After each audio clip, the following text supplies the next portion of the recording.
Welcome to My on Mondays, an explorative approach to the possessive my through narratives, art, and sound. Each Monday brings a new creation and unique perspective. My on Mondays is brought to you by MING Studios, a contemporary art space and international artist residency program dedicated to the exhibition, experience, and exploration of arts and culture. Along with exhibiting artists from around the world, MING also serves the community by hosting innovative programs including performances, workshops, screenings, readings, artist talks, and other cultural activities. For more information, or if you'd like to participate in My on Mondays, you can visit our website at mingstudios.org.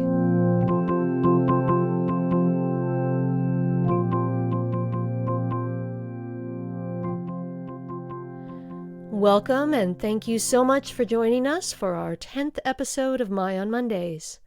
Today's featured guest is Drennan ElAwar. Daniel is an artist, writer, and activist. Born in Lebanon and adopted at 2 months, he grew up in Iran, Australia, and finally the United States, with 4 years lived in France. In 2004, he returned to Lebanon, where he lived and worked for 12 years. In 2016, he returned to the United States and currently works as a professor of illustration in Canada. His piece today is titled My Vigil.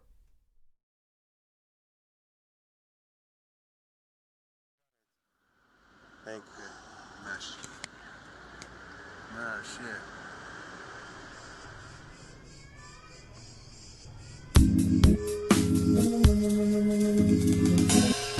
ماشي عم بدور ماشي يابا ماشي يابا هداك الوقت في عيون طبت بالمخدة عيون حاربت النوم مش عارف شو المتخبي لمع اللون الكرزي طعم حد مزعج الصوت مسموع بس مش مفهوم من كم يوم التنقل كان غير محدود كل شي عم تعمله لآخر مرة كل الاحتمالات واردة بس مش رح ارجع انحبس في احداث بتنحكاش وفي احداث بتنتساش صدر الحكم مكتوب عليك انت شخص ملعون وقد ما مرق سنين بتنمحاش كل اللي عشناه لو بدنا نحكي انا بقول لك بتحملاش الرموش رغبت بس اجت عيني بعيوبكو بعقولكو بعيوبكو كل هذا العالم بده حريتي بسواش المي بشفون الجرح مسنون بتبات اوقات المسا بتغسله بتمسح جلدك والشقوق بزيت زيتون دقات قلبك بتصدمه مربع الغرف الحبل معلق مشنوق بعد كم يوم انت مش موجود بس تطلع منيح هاي نهاية الرحلة ولا هلأ بلشناه ولا هلأ بلشناه معنا الحال تعرف الأسباب قبل الساعة كل هيدا العالم من دون الرئيس يعيش ومن يبحث عن زيت زيتون ذوات جراح كل هيدا العالم من دون حريته لا مزيد قربات. Last week I traveled across Surrey to reach the Guildford Recreation Centre, where hundreds of people were receiving their second dose of vaccine over a year into a preventable epidemic. On the way back, while waiting under the overpass that serves as a bus stop, I noticed a wheat-paste flyer attached to the concrete pillar next to me. It read, "Justice for Georgia. Stop stealing Indigenous children. National Day of Solidarity to end the millennial scoop. Georgia is 5 years old and is about to be moved to her 15th foster home." This formalized version of much more sinister genocidal precursors continues apace. Perhaps you have heard the news that the land now heaves up those it can no longer hold quietly. The earth demands witness to what it cannot quiescently hide away. The ground opens up and reveals the graves of those murdered in the residential schools. Endless unmarked graves, endless remains, endless unknowns. These children are precursive to the Butterbox babies and the children of Tuam, and the children of the foundling hospitals and of the orphan trains, as well as the ensuing scooped and adopted and fostered and trafficked, all of those deemed other slated for destruction, extirpated under the loathsome pretense of beneficence and of charity.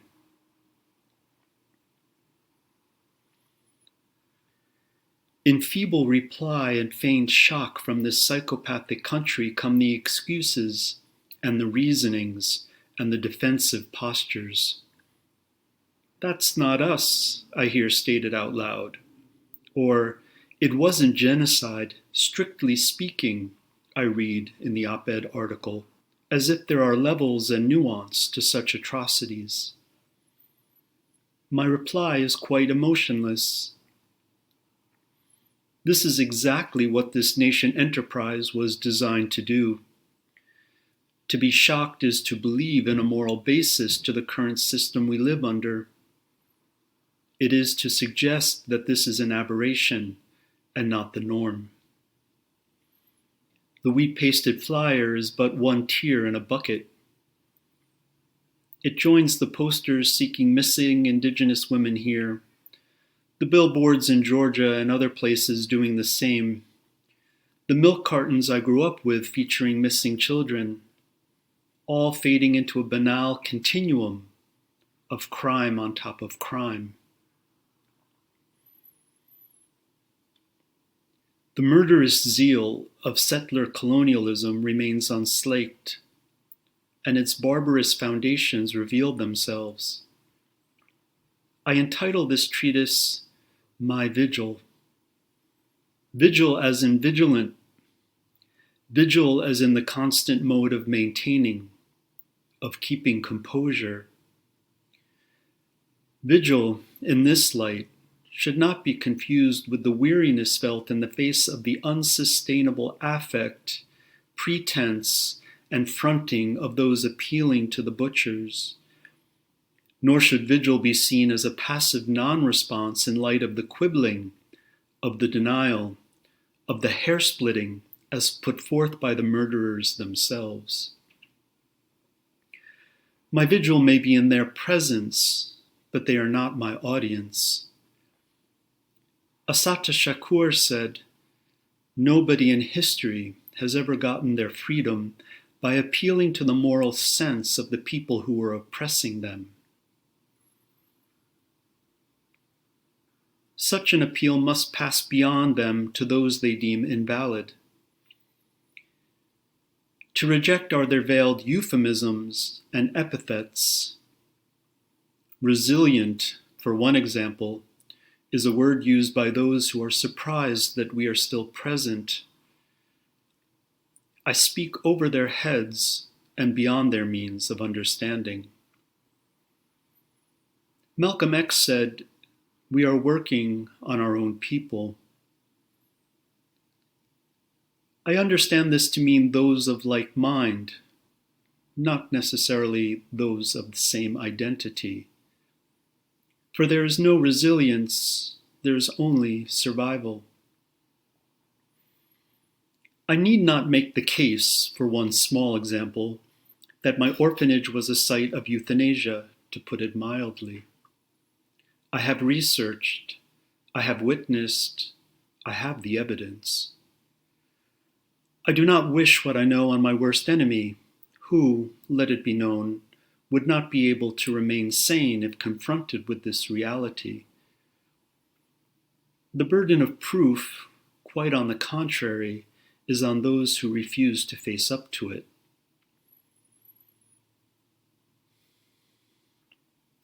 An excerpt from a fledgling adoption memoir I am currently working on, describing my orphanage. On the other side of the same room stands a row of file cabinets, and within are arranged the procedural byproducts, the filed folders of children now departed, their dossiers crammed with letters and airmail envelopes, with pediatrician's notes and vaccination dates, with wishes and blessings, files stuffed with missives and thank you offerings, as well as pictures showing these children's countenances bereft of smiles, posed out of context among estranging groups and their bright, beaming faces. These children of Lebanon, now a distant diaspora. The photographs sent by proud parents and haphazardly crafted families full of hope and promise and new beginnings, filling up steel cabinets, tidily filing away the myriad lives of those given egress, conveyance, an exodus. And these gunmetal gray cabinets contain other stories, other dossiers, annotated ledgers, children who came back, who were sent back, perhaps too sick, or perhaps not wanted after all, returned, and here, superscripted in red above a majority of the entries found amongst them, deceased soon thereafter, and here, child succumbed to illness. Vile and passive euphemisms revealing an insufferable double rejection, an abjectly suicided reaction. And here, more yet still, in a fit of unexpected criminal admission, children refused treatment at nearby hospitals during the Civil War, doctors seeing no point. What is so easily written is so much more easily done. We weren't saved by the orphanage. We survived it.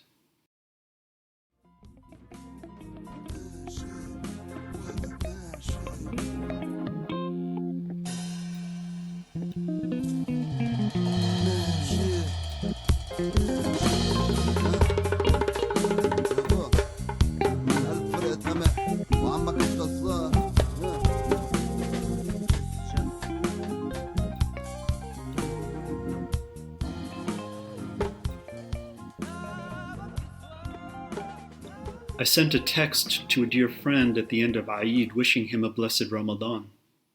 He replied, "I'm in Gaza." I had known for a while he was planning this journey, a journey to visit his family not seen for 10 long years. I did not know he had left, and now the endless destruction of Gaza took on additional proportion. In such a situation, words fall flat. There are no words for the Palestinian, no words for the indigenous of Turtle Island and their southern counterparts in the so-called New World. James Baldwin, after the murder of Emmett Till, said, "What is ghastly and really almost hopeless in our racial situation now is that the crimes we have committed are so great and so unspeakable that the acceptance of this knowledge would lead, literally, to madness." And yet, with all respect due and apologies to Baldwin, his reference to madness implies a humanity to appeal to. This is the mistake we make when we imagine ourselves to be part of something premised on our bodily exclusion. Moving forward means revoking such fallacies, rescinding energy spent appealing to be seen, to be heard, to be viewed as human to begin with. During the Day of Return in May 2011, when 70,000 Palestinians and supporters marched to the border of Palestine to demonstrate for an end to occupation and exile, we witnessed the sniper murder of 12 young men. There were smoke screens, and then snipers arrived in position, and then echoed the popping noise of their rifles, and then unfolded the determined shepherding up the hill of lives laid low.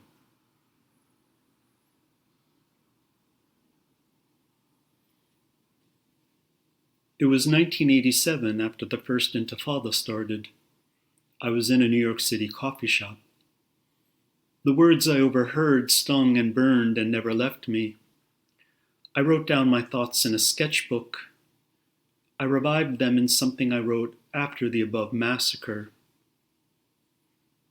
Words from the first Intifada, an excerpt. Let them rot, you said, your vague pronouns spat out. Let them starve in the desert, you said. The fact that they exist, apparently crime enough. The fact that they resist, seemingly criminal enough for your judgment, your sentence, your execution, and thus you complete your discrete logic. The annihilation of those who, to you, never were. A double negative that sums up your false positive. And so is unleashed your displacement, your dispossession, your theft, your will to kill, and you come unhinged of all people. And so fly unfettered your noisome epithets. So are built your ghettos, so rains down your destruction, so is revealed your murderous zeal, you of all people. You slammed your coffee down and spat out said menace, and I stopped, and I turned, and I caught your eye. I thought, what is so easily said is much more easily done.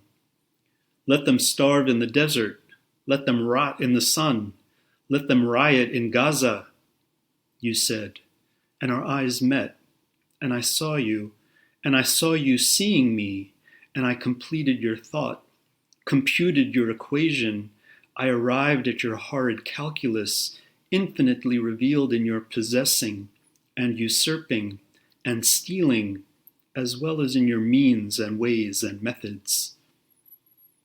And you coldly enacted your endeavor, and you plotted your task with a bureaucrat's precision, a mild surprise only that you stopped not to collect the shoes, nor the watches, nor the spectacles, while you seemed to so value the skin and the bones and the eyes.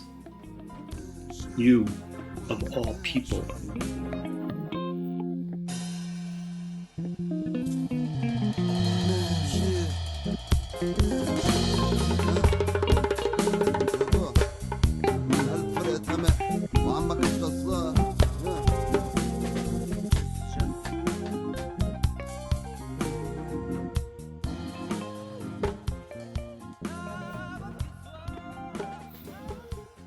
Watching the endless stream of news about Gaza flashed me back to the July War of 2006.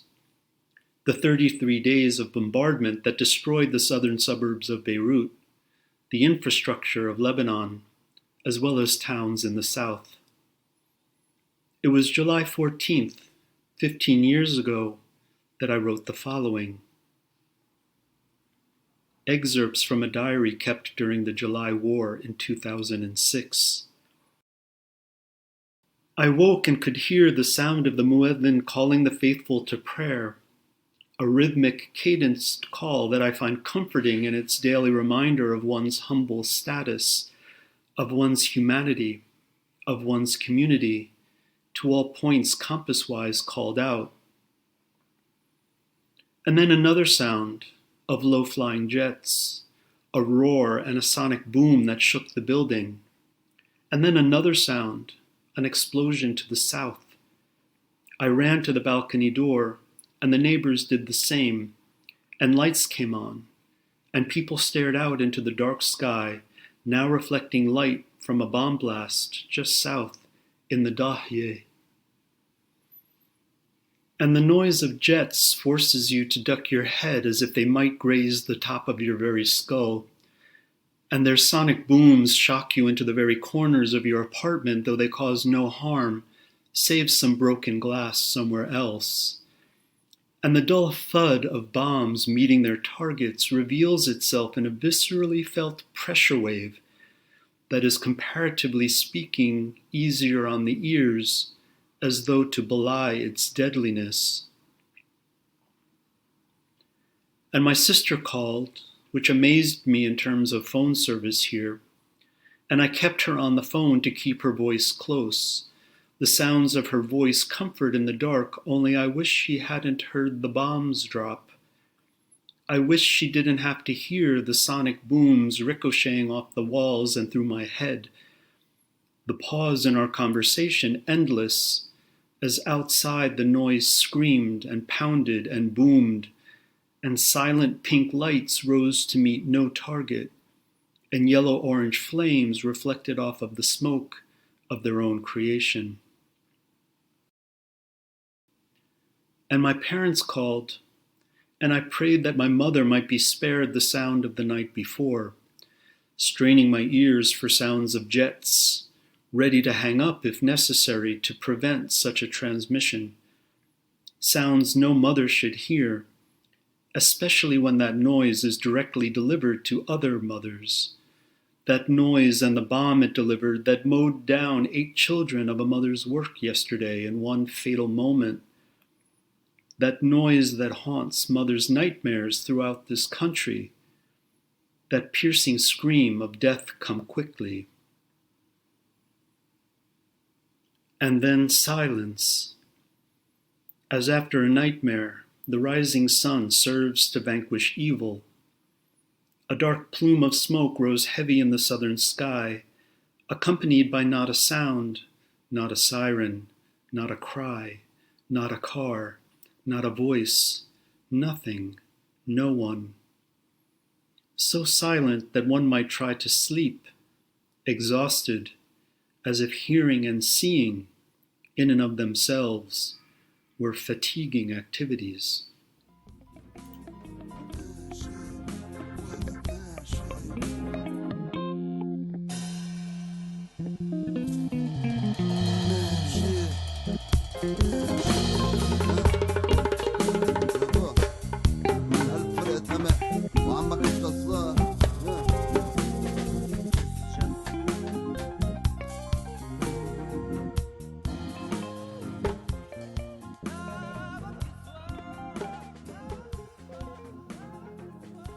My friend and his family left the residential tower, knowing that buildings full of civilians are a favorite target, and they moved in with his sister's family. I sat vigil every night, watching the Arab news channels, waiting for word, steeling myself to the growing body count. His building, fortunately this time, was not one of the databased targets. However, the bookstore next door, a lifetime of one man's work, a center of culture and community in Gaza, was. To note is that the destruction and erasure of language, memory, history, and culture is a colonizer's prime directive. To further note is that whether such violence comes in the instantaneous form of bombs dropped from US-supplied warplanes, or whether it comes in the slow-motion forms of poverty, of attrition, of sanction, of embargo, of willful deprivation of food, shelter, and medical care, or of defining 9/10 of the global population as excess, this violence is the norm.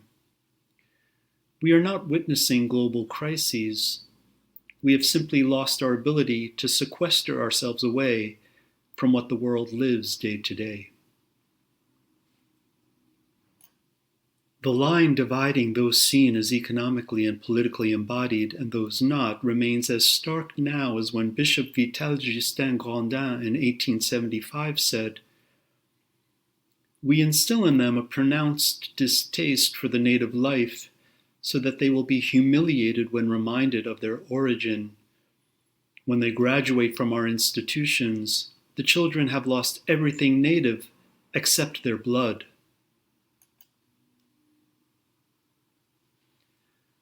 The word accept here is the giveaway, the criminal admission.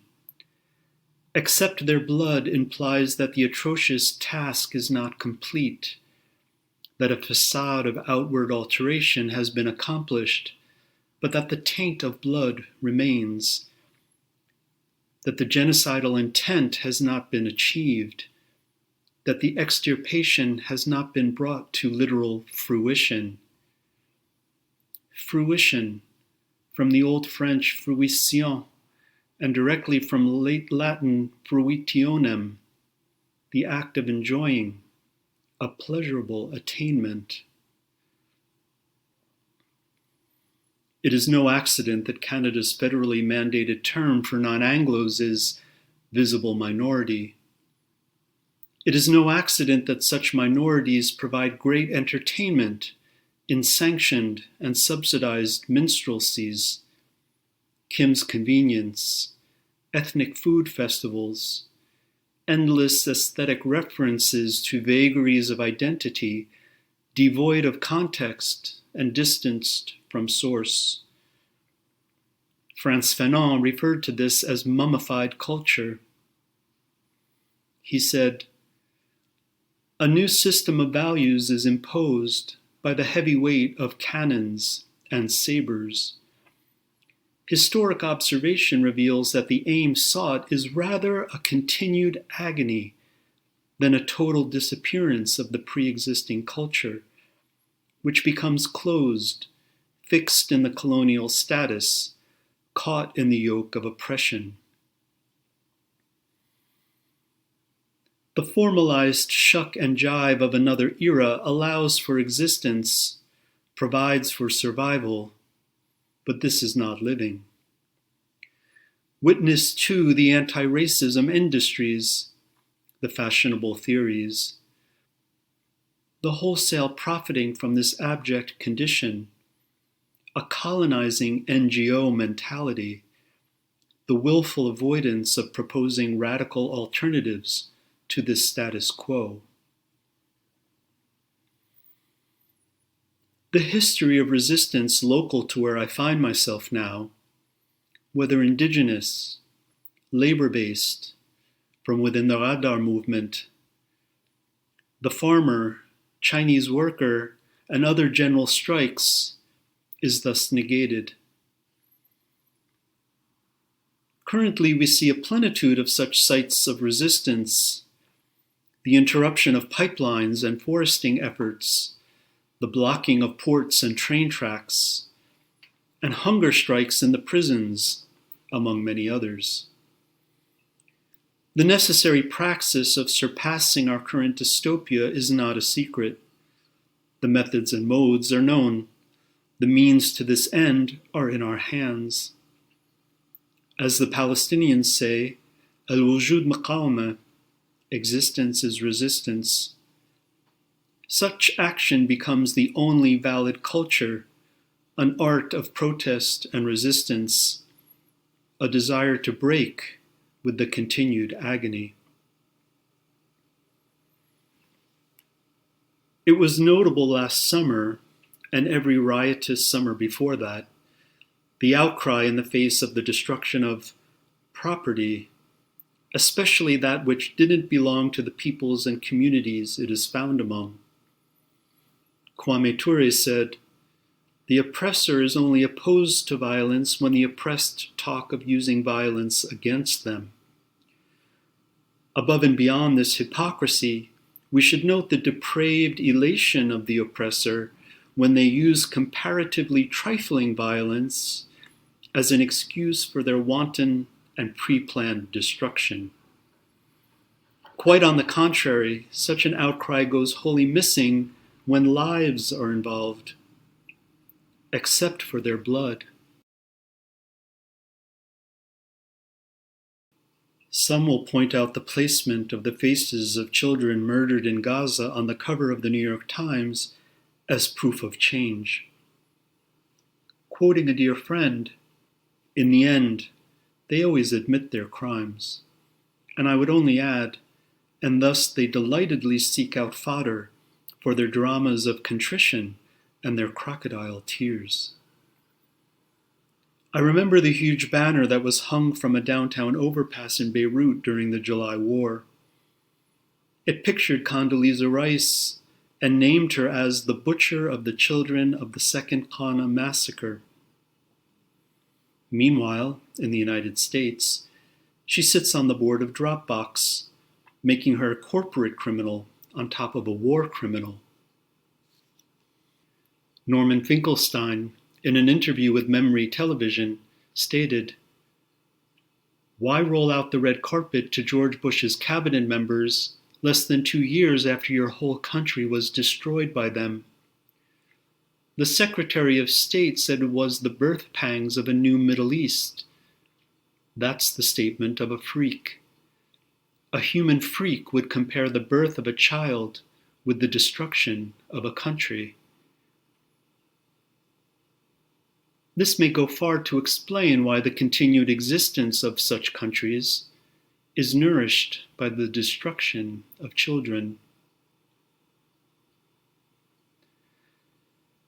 10 minutes before Kandi's so-called ceasefire went into effect after the July War, the capital was intensely bombarded yet again. August 13, 2006, day 33 of the war on Lebanon. An excerpt. O destroyer, I realize that it is only 33 days into your war, and you are upset that a deadline be placed on your destruction, that a moratorium be declared on your cluster bombs and implosion bombs and depleted uranium bunker busters and missiles of revenge with little girls' handwriting on them fired off by gleeful civilians. I realize that 8 a.m. looms large for you, and you want that last bang for your buck. Or should I say America's bucks, the endless dollars that allow you to wage this war on Lebanon, this never-ending American war now dated half a century. And before you argue with me on this point, before you even open your mouth to dispute this, let me just say that it might behoove your soldiers to forego wearing the stars and stripes as bandanas while lazing and waiting in convoy lines. Thus you raise your bloody standard.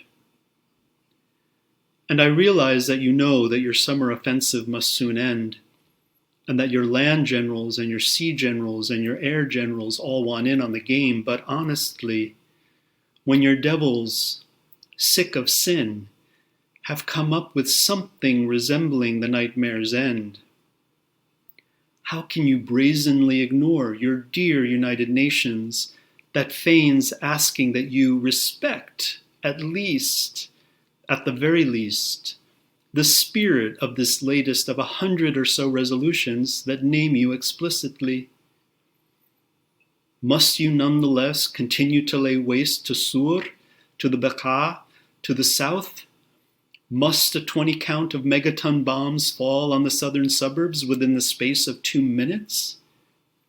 It was indeed 20, for I counted them, standing in a doorframe, the building a sway as a house of cards might, as the very essence of time seemed stopped.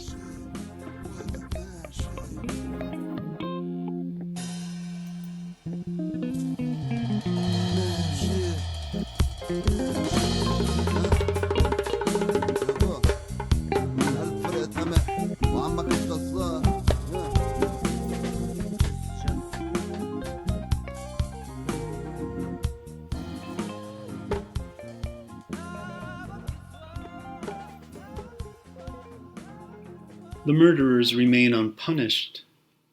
They pass away in peace while the world burns and the earth vomits up their crimes. In the above interview, Norman Finkelstein quotes Dolores Ibarruri Gomez, also known as La Pasionaria, who, during the Spanish Civil War, said, "Antes morir de pie que vivir de rodillas." Better to die on our feet than to live on our knees. Her words spoke of a lived and ever-present vigilance in the face of those who not only wish us gone, but who have enacted the means for such extermination to take place. Such vigilant steadfastness and this idea of vigil is embodied for me in a poem by the Palestinian poet Tawfiq Ziad from his collection entitled Prisoners of Freedom. القضايا المشينة سجناء الحرية. يا سادتي، عجوز ولم ترحموا شيبتي، عجوز ولم ترحموا دمعتي. حولتم بلادنا مقابر وتفننتم في تنظيم المجازر، زرعتم الرصاص في رؤوسنا يا سادتي. أين زعماء عروبتي؟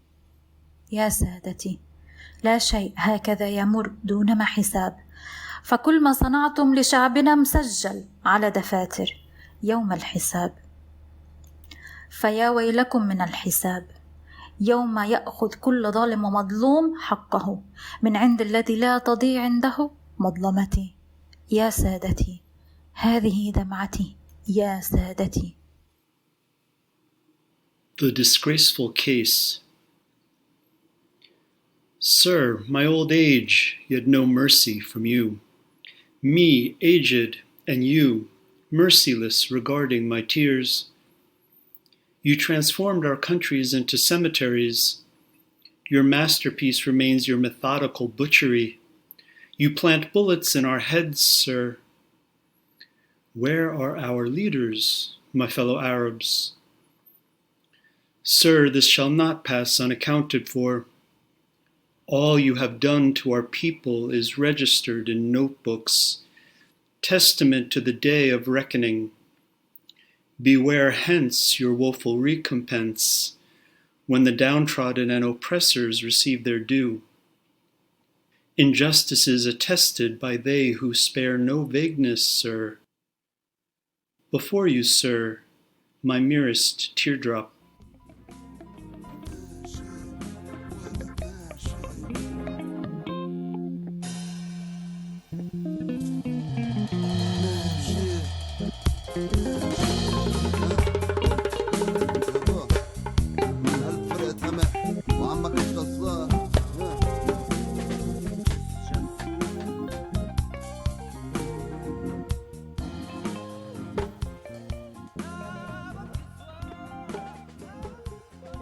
I started writing this on so-called Canada Day, a few days before the celebration of the coup d'etat that established American empire on Turtle Island. I offer up this statement of acknowledgement, advocacy, and activation. I live uninvited on Kwantlen land. I work uninvited on the indigenous territories of the Musqueam, Squamish, and Tsleil-Waututh bands. This is an entreaty to shift our focus to the active and ongoing displacement, dispossession, and disinheritance that remain functional aspects of dominant systems and structures. I am completing work on this piece on the day commemorating the anniversary of Algeria throwing off its French colonial yoke. I conclude here with the end of my land acknowledgement. Notions of reconciliation, though palliative, do not equate to justice. May the comprehension of this statement lead to revived ideals of indemnification, of atonement, of reclamation, of reinheritance. I vow to actively work toward restitution and repossession, not reconciliation, nor any similar deception from within the dominant structures and systems of occupation and oppression. Vandana Shiva said, "The Cartesian illusion of being separate from the earth was the justification for separating people from the land. For those of us similarly displaced, dispossessed, disinherited, or else migrated, exiled, or otherwise transited against our will, we have a duty to reconnect, reestablish, and resource." Ghassan Kanafani said, "The Palestinian cause is not a cause for Palestinians only, but a cause for every revolutionary, wherever they may find themselves, as a cause of the exploited and oppressed masses of our era. This is as true today as it was when he voiced it decades ago. And thus the call to remain vigilant, to activate, and to always recall these words to live by. Al-wujud maqawama, existence is resistance."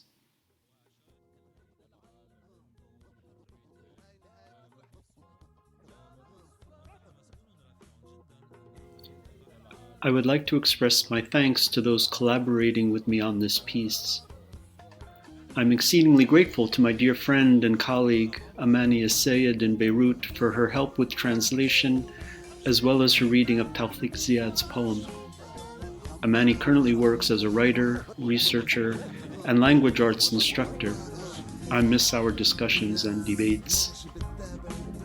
The music for this piece was graciously provided by Ziad Sadr in Nabatieh South.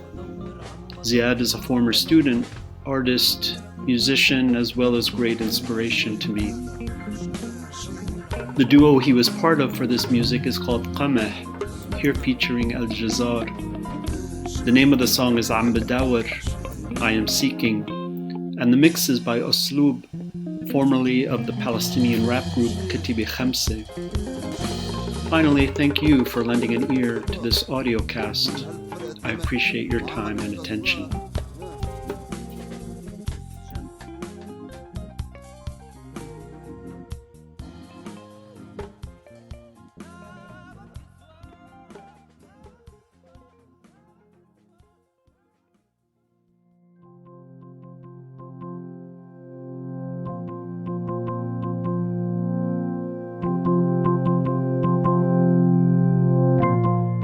Thank you so much for tuning in today. Next week, our featured guest is writer Heidi Cray. We hope you'll join us.